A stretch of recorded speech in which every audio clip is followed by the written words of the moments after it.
형제들아, 내가 이것을 말하노니 혈과 육은 하나님 나라를 유업으로 받을 수 없고 또한 썩은 것은 썩지 아니한 것을 유업으로 받지 못하느니라.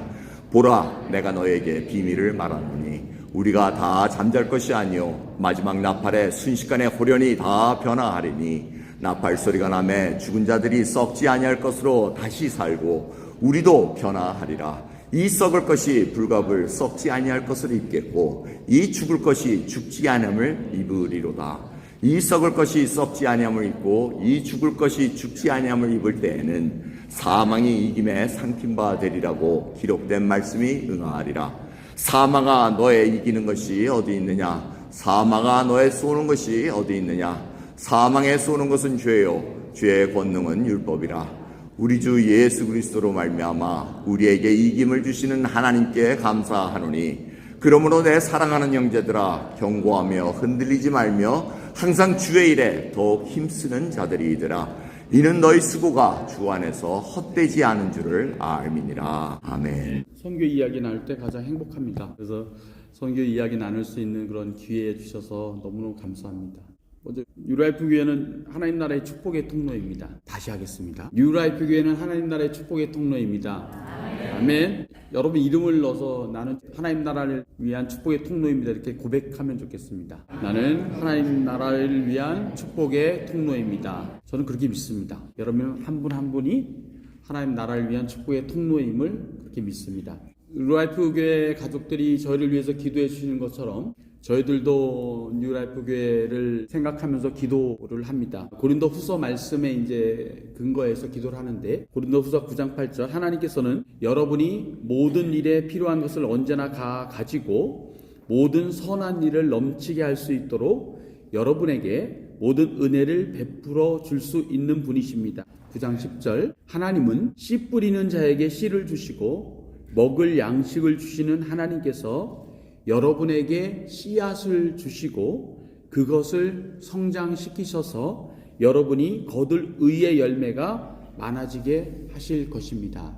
이 말씀을 근거로요, 말씀을 좀 이렇게 쉽게 얘기하면 이렇게 됩니다. 하나님, 뉴라이프 교회가 씨 뿌리는 교회 되게 해주시고 뿌린 씨가 잘 자라 열매 맺는 교회 되게 해주십시오. 하나님, 뉴라이프 교회가 나누고 또 나누어도 더 나눌 것이 있는 교회 되게 해주십시오. 하나님, 뉴라이프 교회가 주어도 더 줄 수 있는 차고 넘치는 교회 되게 해 주십시오. 저는 그렇게 기도하고 있습니다. 그렇게 되고 있는 줄 믿습니다. 뉴라이프 교회 가족들의 기도와 사랑으로 뿌린 씨가 어떤 열매를 맺히고 있는지 말씀을 이어가도록 하겠습니다. 다시 한번 함께 해주셔서 너무너무 감사를 드립니다. 오늘 본문 고린도전서 15장은 부활에 대한 말씀입니다. 우리가 복음을 전하는 이유는 부활을 믿기 때문입니다. 그 당시에도 계속 이제 복음을 전하는데 아마 고린도 교회 안에서도 부활이 없다라고 말하는 사람들이 있었던 것 같아요. 그래서 이제 사도원이 이렇게 얘기하는 거예요. 죽은 자들의 부활이 없다면 예수 그리스도께서도 다시 살아나지 못하셨을 거다. 그리고 부활이 없다면 우리가 전파한 복음도 헛되고 또 여러분의 믿음도 헛된 것이 되는 것이다. 그래서 심지어는 이렇게까지 얘기를 해내는 거예요. 우리가 그리스도 안에서 소망하는 것이 이 세상 삶에 그친다면 우리는 이 세상 어떤 사람들보다 더 불쌍한 사람들이 되는 거다 라고 바울이 이렇게 얘기를 하는 겁니다. 그래서 부활신앙은 기독교 신앙의 핵심 중에 핵심입니다. 부활이 없다면 복음을 전할 이유가 없죠. 부활이 없다면 선교도 할 이유가 없어집니다. 우리는 예수 그리스도께서 성경에 기록된 대로 우리 죄를 위해 죽으신 것과 장사 지낸 바 되었다가 3일 만에 성경에 기록된 대로 다시 살아나신 것을 저희는 믿습니다. 그리고 다시 오실 것을 우리는 믿습니다. 우리도 예수 그리스도처럼 부활할 것을 믿습니다. 그러면서 사도 바울이 하는 소리가 이렇게 얘기를 하는 거예요. 내가 여러분에게 전파한 말씀을 굳게 붙들고 헛되이 믿지 않으면 여러분은 이 복음으로 구원을 얻습니다. 그래서 우리가 받은 가장 중요한 것이 복음이다 라고 얘기하면서 복음이 무엇인지에 대해서 이렇게 설명을 하는 겁니다. 우리가 받은 것이 많이 있지만 그 중에서 가장 중요한 것은 복음임을 믿습니다. 이 얘기는 우리가 볼 수 있는 가장 중요한 것도 복음이다. 라는 이야기와 동일한 이야기입니다. 부활을 믿는 사람들의 간절한 기도 제목들이 있죠. 가족들 중에 예수 그리스도를 나의 주나 하나님을 영접하지 못하신 분들이 계시거나 우리의 가까운 분들 중에 그런 분들이 계시면 그분들을 위해서 계속 기도를 하게 됩니다. 부활을 정말 믿는다면 가족들에게 복음 전하는 게 쉽지 않다는 걸 우리가 다 경험하며 살아갑니다. 참 쉽지가 않습니다. 그럼에도 포기할 수 없는 이유는 저희들은 부활을 믿기 때문입니다. 저는 모태신앙은 아닌데요. 어릴 때부터 동네에 있는 교회를 다녔습니다. 제가 초등학교 때 저희 친척들의 전도로 저희 어머니와 할머니가 이제 같은 날 교회를 출석하시게 됐습니다. 근데 아버지는 끝내 안 나가시는 거예요. 근데 저희가 이제 그러니까 계속 아버지를 생각하며 기도를 하잖아요. 아버지도 교회 나가시기 위해서 계속 기도하는데 저희 아버지가 술을 참 좋아하셨습니다. 밥 드시는 것보다 술 드신 거를 더 즐겨하셨습니다. 지금 돌이켜보면 험한 세상 사시는 것이 좀 만만치 않으셨던 것 같아요.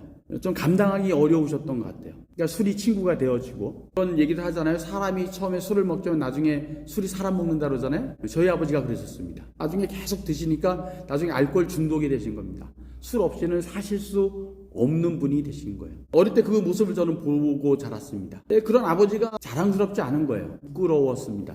그래서 학교 친구들을 저희 집에 데려온 적이 한 번도 없습니다. 그 모습이 부끄러우니까. 심지어는 이제 친구들과 이렇게 가다가 길에서 저기서 아버지가 딱 보이면 바로 뒤돌아서서 다른 데로 가는 겁니다. 지금 돌이켜보면 그것이 너무 죄송합니다. 부끄럽기도 하고 그렇습니다. 제가 고등학교 2학년 중간고사 때 아버지가 이제 쓰러지셨다는 이야기를 들었습니다. 제가 급하게 갔습니다. 이미 그때 혼자 계셨는데 이미 말씀을 못 하시는 상태였고 몸도 이렇게 가누기가 어려운 상태, 그리고 병원 차는 아직 오지 않은 그 상태였었습니다. 그때 하나님이 저에게 예수님과 함께 십자가에 못 박혔던 강도가 생각나게 하셨습니다. 근데 제가 아버지 그렇게 존경하지 않았고 부끄러웠기 때문에 아버지 앞에서 무슨 얘기를 많이 하거나 또 뭐 그런 살가운 아들이 아니었습니다. 제가 막내임에도 불구하고. 그런데 처음으로 아버지 앞에서 울면서 하나님의 복음을 전하게 하셨습니다. 아버지의 죄 때문에 예수님이 돌아가셨습니다. 그 예수 그리스도를 믿으면 영원한 생명을 얻으십니다. 라고 제가 그 아버지 앞에서 막 울면서 요 얘기만 반복을 했습니다. 아버지, 예수님 믿으셔야 됩니다. 그런 중에 아버지가 말씀 못 하시지만 그냥 살짝 고개를 끄덕이는 것 같은 느낌, 그냥 눈을 조금 깜빡이시는 것 같은 것을 제가 느낄 수 있었습니다. 그러다가 병원에 차가 왔고 병원으로 실려가셨고 며칠 뒤에 돌아가셨습니다. 그러니까 저에게 좀 살짝의 찜찜함이 있는 거예요. 제가 복음을 전하는 은혜 주셨는데 받아들이신 것 같은데 아주 확신하지는 못하는 그런 것들이 있었습니다. 근데 제가 확신할 수 있는 계기가 생겼어요. 1년 뒤에 아버님 돌아가시니까 그 전까지는 저희도 제사를 드렸는데 추도 예배로 바꾼 거예요. 첫 번째 돌아가는 추도 예배를 드리는데 그 전도했던 저희들에게 복음을 전했던 친척들이 몇 분이 오셨습니다. 첫 번째였으니까.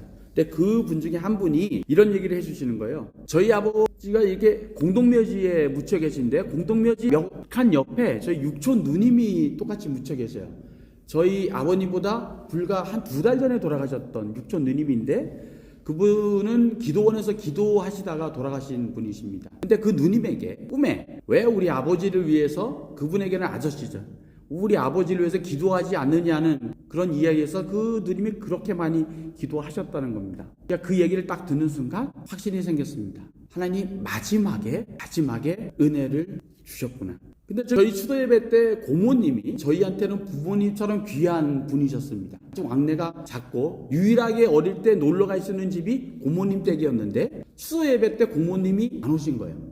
왜냐하면 고모님은 20대 때 혼자 되셨는데 그때 뱃속에 아이가 있었고 고모부가 교통사고로 돌아가셨습니다. 그런데 아들 하나 알아보고 평생을 사신 거예요. 덜 의지하면서. 부처님 오신 날 오면 며칠 전에 가서 왜 준비하시는 분들 있잖아요. 그 중에 한 분이 저희 고모님이시. 그렇게 평생 절 의지하면서 사셨던 분이에요. 그러니까 저는 또 고모님 위해서 계속 기도를 하게 되잖아요. 주님, 우리 고모, 주님, 고모. 계속 이렇게 기도를 하는데 참 쉽지가 않은 거예요. 1년 지나면 될 것 같은데 또 2년 지나고 그것이 5년 지나고 10년 지나고 이게 참 쉽지 않더라고요. 그런데 하나님이 언제 기도를 들어주신지 아십니까? 저희 고모님이 연세 80 되실 때 세례를 받으셨습니다. 야, 이게 하나님의 은혜가 기도를 끊임없이 해야 되는구나. 그러면 하나님의 때에 하나님의 기도를 응답하시는구나. 다른 것들을 경험하게 됩니다. 혹시 여러분들 가족 중에 여러분들 가까이 지내는 분들 중에 예수 그리스도를 알지 못하는 분들이 있다면 쉬지 않고 기도하고 전도했으면 좋겠습니다. 하나님이 보고 계시고 듣고 계시니까요. 그분의 마음을 언제 열지 우리는 그분의 마음을 변화시킬 수 없지만 하나님은 하실 수 있는 분이니까요. 모든 사람은 죽습니다. 돈이 많은 사람도 죽고요. 없는 사람도 죽고요. 권력이 있는 사람도 그렇지 않은 사람도 죽고 우리가 다 압니다. 많이 배우신 분도 죽고 그렇지 못한 분도 다 죽습니다. 저희 아들에게 이제 유아 세례를 주신 목사님이 몇 해 전에 돌아가셨는데 목회 은퇴하시자마자 그 다음에 바로 돌아가셨는데 그 목사님이 돌아가신 이야기를 사모님에게 들을 수 있었습니다.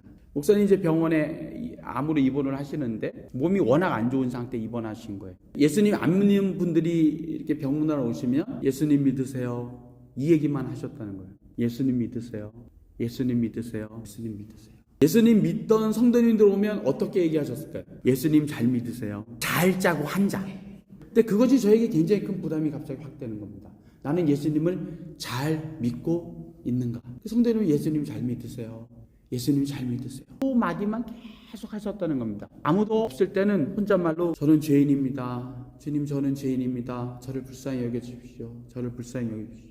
거의 정신이 잃은 상태에서도 이 말씀은 계속 되풀이하셨다는 거예요. 그 얘기를 듣고 저를 돌아보는 계기가 되었습니다. 지금 도미니카에 있는 지금 영상에 보셨던 분들이 굉장히 활기차고 밝잖아요, 아이들이. 근데 상황은 그렇지 않습니다. 상황으로만 보면 저분들에게 과연 희망이라는 말을 쓸 수 있을까? 라고 생각할 정도로 절망적인 상황입니다. 상황은 그렇습니다. 경제적으로는요, 저분들처럼 가난한 분들이 있을까? 저희와 함께하는 도미니카에 사는 아이트 분들 경제적으로 정말 쉽지 않으신 분들입니다.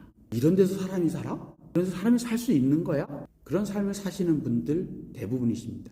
게다가 저희처럼 외국인 생활하시는 겁니다. 나그네 생활. 말도 잘 통하지 않는 도미니카에 와서 살아보려고 오신 분들입니다.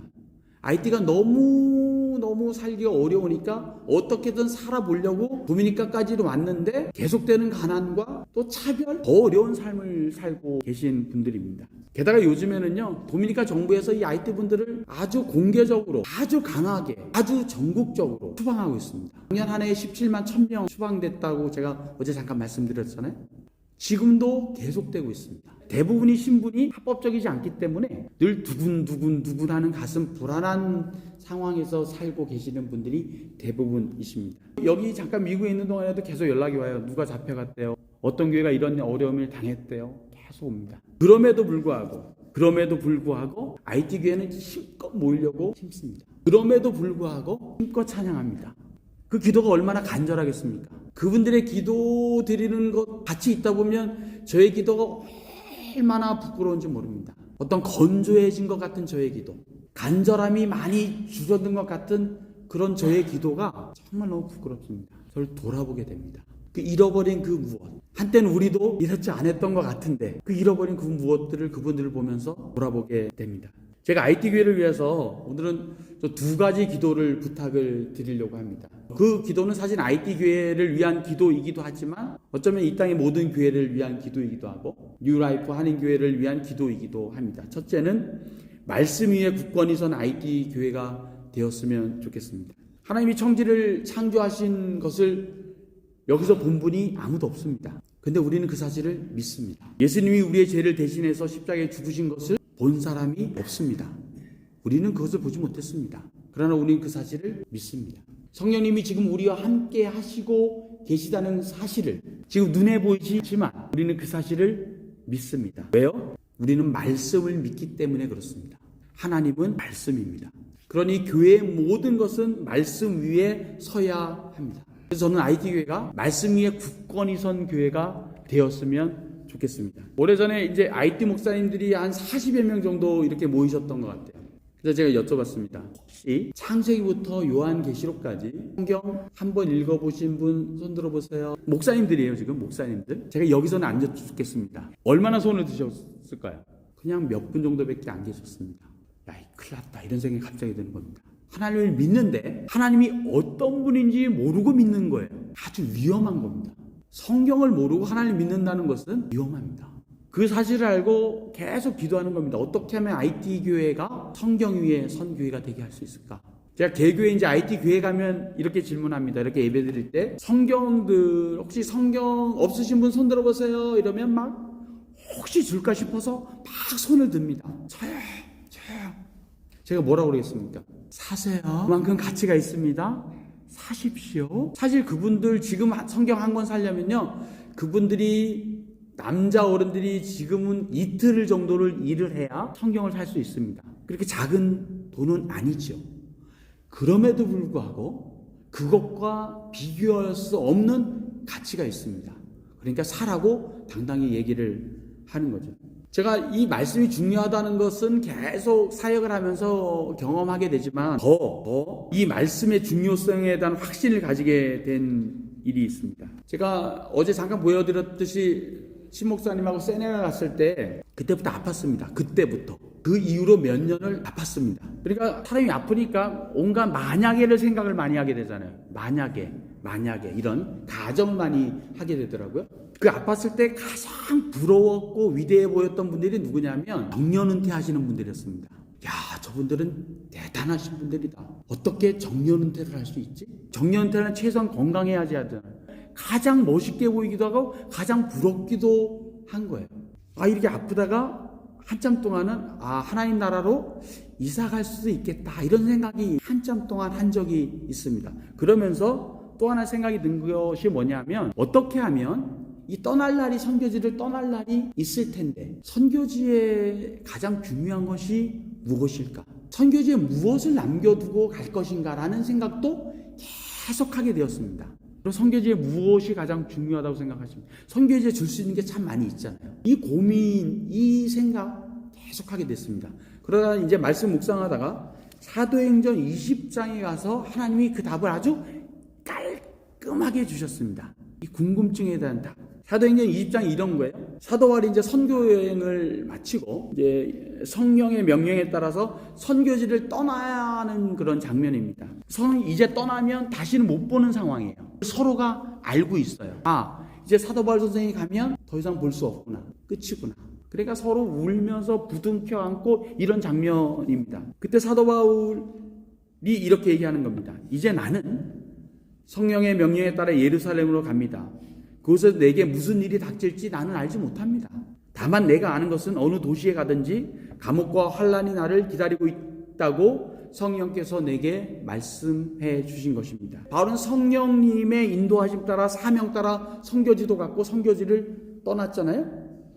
그러면서 하는 결정적인 얘기가 이겁니다. 나는 하나님과 하나님의 은혜의 말씀에 여러분을 맡깁니다. 그 말씀은 여러분을 능히 세울 수 있고 모든 거룩한 백성들과 함께 기업을 받을 수 있는 말씀입니다.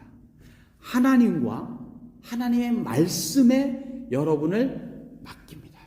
그 말씀이 너무 깔끔하게 제가 무엇을 선교지에서 힘을 쏟아야 하는지에 대한 명확한 답이었습니다. 하나님과 하나님의 말씀입니다. 이것이면 100입니다. 이것이 전부입니다. 코로나가 시작되었을 때 저희들에게도 도전 것들이 있습니다. 사역에 대한, 변화에 대한. 코로나가 시작되었을 때요, 하나님이 미리 큰 선물을 주셨구나라는 것들을 깨닫게 됐습니다.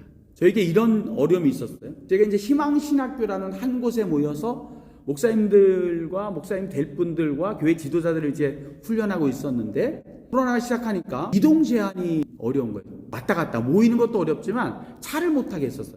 그러니까 못 오시는 거예요. 두 번째는 거기 오시는 분들이 IT 목사님들은 대부분 일을 하시면서 목회를 하세요. 그리고 게다가 교회를 개척한 곳이 처음에는 가까운 곳에 있었는데 30분, 1시간 이런 거리에 있었는데 지금은 교회 없는 마을을 찾아다니다 보니까 차로 4시간, 5시간까지 가는 데에 교회가 개척되고 있으니까 그분들이 신학교에 오기가 어려운 상황이 된 거예요. 그러니까 한 곳에 모여서 훈련하는 게 어려운 상태가 된 겁니다. 그때 하나님이 처음으로 이런 생각을 주셨습니다. 찾아가라, 흩어져라. 한 곳 신학교에서 여러 곳으로 흩어져라. 그리고 오라고 하지 말고 못 오는 상황이 되니 찾아가라. 그래서 저희 신학교 한 곳에 모이던 것을 가까이 있는 3교회, 5교회씩 이렇게 묶어서 흩어지는 신학교. 저희는 이제 그다음부터 제자훈련이라는 이름으로 바꿨습니다. 아까 화면에 잠깐 보셨나요? 한 30군데의 그런 모임이 있습니다. 그래서 거기서 한 300여 명이 지금 제자훈련 과정을 하고 있습니다. 3년의 제자훈련 과정을 해야 되거든요. 근데 이것이 가능했던 이유가 있습니다. 그전에는 생각하기 어려웠던 게 IT 분들이 쓰는 언어인 크레올로 되어 있는 성경 공부 교재가 거의 없습니다. 거의. 그러니까 제자 훈련하려면 교재가 있어야 되는데 한 방법이 없는 거예요. 근데 제가 미리 주신 선물이라고 그랬잖아요. 하나님이 오래전부터 IT 크레올로 되어 있는 성경 공부 교재가 없다는 걸 저희가 알게 되었고, 한 성경 공부 교재를 나누는 선교단체와 연결해 주셨고, 그곳에 허락을 받아서 저희가 크레올로 번역하는 작업을 했고, 이미 10권 이상의 책을 번역해 놓은 것이 있었습니다. 그 교재가 우리 제자훈련 교재에 너무 딱 맞는 교재였던 거예요. 우리 목사님들이 너무 좋아하는 교재인 거예요. 교재가 또 너무 쉽은 거예요. 하나님 미리 주신 거죠. 미리 주신 거예요. 어제 제가 말씀드렸죠? 하나님은 소원만 주시는 게 아니라 소원 주신 뭘 주신다고요? 힘과 능력도 주신다고요. 저에게도 또 다른 소원을 주신 거예요. 또 다른 소원이 뭐냐면 성경 공부 교재를 써야 되겠다라는 생각을 주신 거예요. 그 전까지는 저는 한 번도 제가 성경 공부를 써야 되겠다는 생각을 해본 적도 없고, 그것도 IT 크레올로 써야 된다는 생각은 상상조차 하기도 어렵습니다. 그런데 하나님이 놀라운 일을 행하시는 거예요. 제가 아팠음에도 불구하고, 제가 크레올을 그렇게 잘하지 않음에도 불구하고, 제가 성경 공부를 쓸 만큼의 성경적 지식과 그것이 없음에도 불구하고 책상에 앉을 힘도 주시고, 책상에 딱 앉으면 컴퓨터가 쭉 받아 쓰는 것 같은 느낌, 쓰기만 하면 되는 거예요. 그 코로나 기간 동안에 그래서 4권의 책을 쓰게 하셨습니다. 그것도 저희 제자훈련의 교재로 들어가 있는 거예요. 하나님이 내가 한 것이 아니라 쓰게 하신 거죠. 왜냐하면 하나님 소원 주신 다음에 힘과 능력을 주시니까요. 그 소원은 하나님의 소원을 이루는데 함께하기 위해 주시는 소원이니까요. 지금 IT 교회가 말씀 위에 굳건히 선 교회가 되기를 바라시는, 그 말씀에 근거한 교회가 되기를 바라시는 그 아버지의 마음을 나누어 주셨기 때문에 가능했던 겁니다. 아버지께서 하시고 아버지께서 영광을 받으시는 겁니다. 얼마 전에 IT 동영 목사님이 이런 얘기를 하시는 거예요. 목사님, 이 교재를 IT 모든 교회가 다 했으면 좋겠습니다. 그만큼 좋은 거예요. 근데 전에는 저는 또 생각이 이렇게 제가 넓지 못한가 봐요. 저희가 교회 개척한 목사님들, 성도님들만 훈련할 생각만 하고 있었어요. 사실 그 목적으로 했던 거고. 그런데 가만히 생각하니 그 말에 동의가 되는 거예요. 굳이 우리만 쓸 이유가 있나? 다른 모든 IT 교회도 성경 공부 교재, 제자훈련 교재가 거의 없는데, 그래서 그분들이 나눌 의지도 주시고, 또 우리 청소년들에게도 이 공부를 하면 좋겠다라는 마음도 주셔서 청년들도 이제 제자훈련 과정이 생겼습니다. 두 번째요. IT 교회를 위해서 기도해 주실 것 두 번째입니다. IT 교회가요, 주는 교회 되었으면 좋겠습니다. 주는 교회. 사도행전 아까 20장 뒤에 가면 이런 얘기를 합니다. 나는 모든 일에서 여러분에게 모범을 보였습니다. 여러분은 저처럼 열심히 일해서 약한 사람을 도와야 합니다. 또한 주는 것이 받는 것보다 복이 있다고 하신 주 예수님의 말씀을 기억해야 합니다. 주는 교회다라는 거예요. 주는 교회. 저희가 그래서 IT 교회 제가 끊임없이 도전하는 것이 있습니다. IT 교회가 주는 교회 되었으면 좋겠다. IT 교회가 지금까지 참 많은 걸 받았습니다. 벌써 200년 전에 복음을 받았고요. 어려운 일 있을 때마다 외국으로부터 정말 많은 도움을 받았고, 지금도 받고 있습니다. 주는 것보다 받는 것이 훨씬 많은 그런 상황입니다. 근데 이제는 받기도 하지만 주는 교회 되었으면 좋겠습니다. 균형이 있는 게 건강한 것이라고 저는 생각합니다. 받을 때도 있지만 줄 때도 있고, IT 교회가 줄 수 있는 것들이 많이 있습니다. 우리는 준다 이러면 자꾸 경제적인 것으로 자꾸 이렇게 한정해서 생각하는 것들이 있는 것 같습니다. 첫째, IT 교회가요, 복음을 주는 교회가 되었으면 좋겠습니다. 우리가 받은 가장 중요한 그것을 줄 수 있는 교회가 되었으면 좋겠습니다. IT 분들이요, IT 분들에게 뿐만 아니라 지금은 이것은 잘 하고 있습니다. 잘 나누고 있습니다. 그래서 저희 IT 교회는 IT 교회를 낳고 있습니다. 근데 한 가지 부족한 것은 좀 더 멀리 IT 교회가 선교까지 할 수 있는 그런 교회가 되었으면 좋겠습니다. 선교는요, 복음 전하는 것은 가정이 없다고 어제 말씀드렸습니다. 가난하면 선교 안 해도 된다? 이런 구절이 없습니다. 환경이 어려우면 선교 안 해도 이해해 주겠다라는 이런 구절이 없습니다. 조건이 없습니다. 복음 전하는 것은 조건이 없습니다. IT교회가 또 줄 수 있는 것도 있습니다. IT교회가 나의 가정, 우리 교회, 안을 위한 기도가 아니라 IT 민족 복음화를 위해서, 세계 복음화를 위해서 기도를 나누어주는 교회가 되었으면 좋겠습니다. 이전에는요, 저희들 만나서 기도 제목 나눌 때 보면 다 대부분 요거예요. 나누다 보면 저희가 계속 IT교회가 나눌 것이 있습니다. 나눠야 합니다. 그리고 세계 선교 상황에 대해서 이야기하고, 하나님 왜 우리를 이렇게 부르셨는지에 대해서 얘기하고, 그 다음부터 생긴 변화가 뭐냐 하면, 이분들이 기도할 때 우리에게 주신 소원인 서부 아프리카의 선교를 위해서 기도하는 소리가 시작됐다는 겁니다. 놀라운 변화입니다. 우리가 잘 알잖아요. 기도를 통해서는 전 세계 어디든 다 갈 수 있습니다. 지금 이곳에 있어도 기도를 통해서는 못 가는 곳이 한 곳도 없습니다. 얼마든지 줄 수 있습니다. 여러분들이 기도로 저희 공부방을 위해서 기도해 주는 그 기도가 그곳까지 닿는 겁니다. 기도는 거리 제한이 없습니다. 그러니 얼마든지 줄 수 있는 겁니다. 세 번째는 IT교회가요, 도움을 받는 것에 익숙한 것이 아니라 아주 작은 것이라도 가진 것을 나누어주는 주는 교회가 되었으면 좋겠습니다. 고린도후서 8장 2, 3절에요. 마게도니아 지역 교회들은 심한 환난을 겪으면서도 기쁨이 넘쳤으며 극심한 가난 속에 시달리면서도 헌금을 많이 하였습니다. 나는 그들이 할 수 있는 만큼만 아니라 능력 이상의 것을 드렸다고 확실하게 말할 수 있습니다. 그것도 자원에서 말입니다. IT교회가 가난하지만요, 환난 중에 있지만요, 마게도니아 지역 교회처럼 나누는 교회가 되었으면 좋겠습니다. 그런 교회가 되어지기를 기도해 주시기를 부탁을 드립니다. 미국에 와서 이번에 와서 잔디가 저희는 참 도미니카에서 보기가 쉽지 않은데 곳곳에 펼쳐져 있는 잔디가 눈에 많이 들어왔습니다.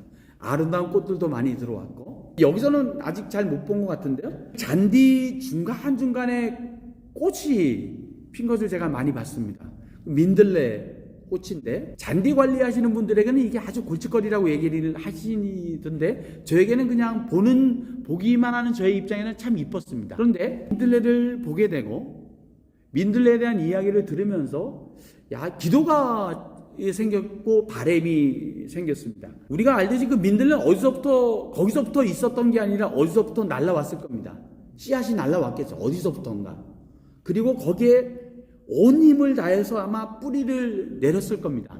살아남으려고. 그런데 잔디밭에만 있는 게 아니고 보니까 그 옆에 흙만 있는데도 민들레는 피어 있었고, 제가 발걸음 쫓아서 이렇게 가다 보니까 돌 같은데도 또 민들레는 있고, 환경은 다르지만 어떻게든 그 씨앗에 뿌리를 내리려고 온 힘을 다 한 것 같습니다.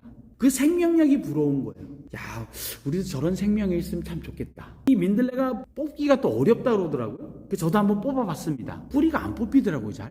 잎만 뚝 끊어지지. 얘기는 뭐냐면, 잎이 끊어져서 안 보여도 조금 있으면 다시 잎은 날 겁니다. 뿌리가 깊게 우리도 내렸으면 좋겠다. 말씀에 뿌리가 깊이 내렸으면 좋겠다. 이런 묵상이 되는 거예요. 혹시 민들레 보시면서 그런 묵상 여러분들 좀 해보신 적 있으시죠? 또 하나 있어요. 민들레가요, 날아갈 때 자기가 날개가 달려서 이렇게 날아간 게 아닐 겁니다. 바람에 날린 겁니다. 그 바람은 하나님이 자연 법칙에 의해서 날아가는 겁니다. 하나님이 날려주신 데까지 날아가서 거기서 뿌리를 내리고 있는 거죠. 그러면서 이런 생각이 드는 거예요.